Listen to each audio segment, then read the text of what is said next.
Alors, qui parle de couple parle d'amour. Et surtout, l'amour, dans mon expérience, est quelque chose qui fluctue. De rechercher avec cette personne comment contribuer à ce qu'il y ait de meilleurs moments, plus de meilleurs moments que de mauvais moments, est quelque chose pour moi qui a beaucoup de sens. En ça, ce week-end couple a été pour moi un déclencheur, en tout cas, de ce genre de questions.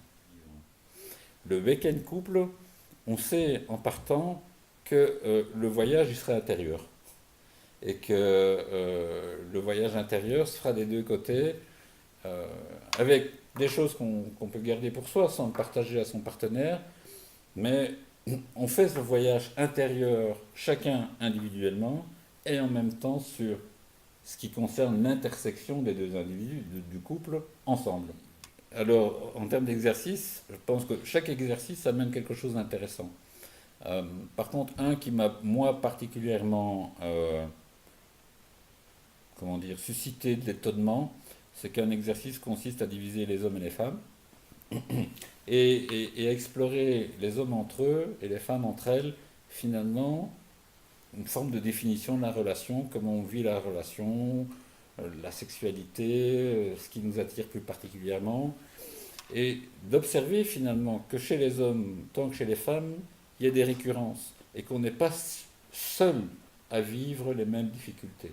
Quand un couple aujourd'hui se retrouve face à des difficultés, plutôt que de se poser et de voir comment ce couple, et souvent il y a encore de l'amour, peut ensemble résoudre ces difficultés, c'est la séparation. C'est trop difficile, c'est trop compliqué. Ce que moi m'a apporté ce week-end couple, c'est cette prise de conscience que euh, plutôt que de zapper, d'éteindre la télé et de laisser un peu de temps pour que les choses se posent et pour que le dialogue se réinstalle.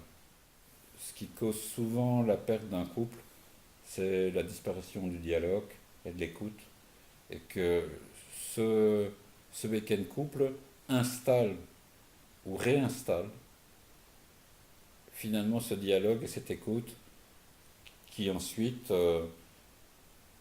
dans le couple, les crises ne vont pas forcément disparaître, en tout cas dans mon cas, elles n'ont pas forcément disparu, mais amènent justement ce réflexe, plutôt que de zapper, de se poser et d'être à l'écoute de l'autre.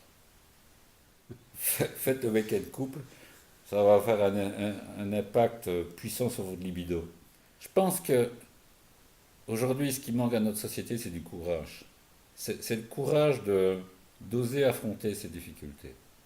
Et que le week-end couple invite les participants à évidemment souligner les choses qui fonctionnent très bien dans le couple. Et tant mieux parce que parfois on les oublie. Donc c'est bien que des éléments nous rappellent ce qui fonctionne bien, mais d'oser aussi ou d'avoir le courage de parler des choses qui fonctionnent moins bien.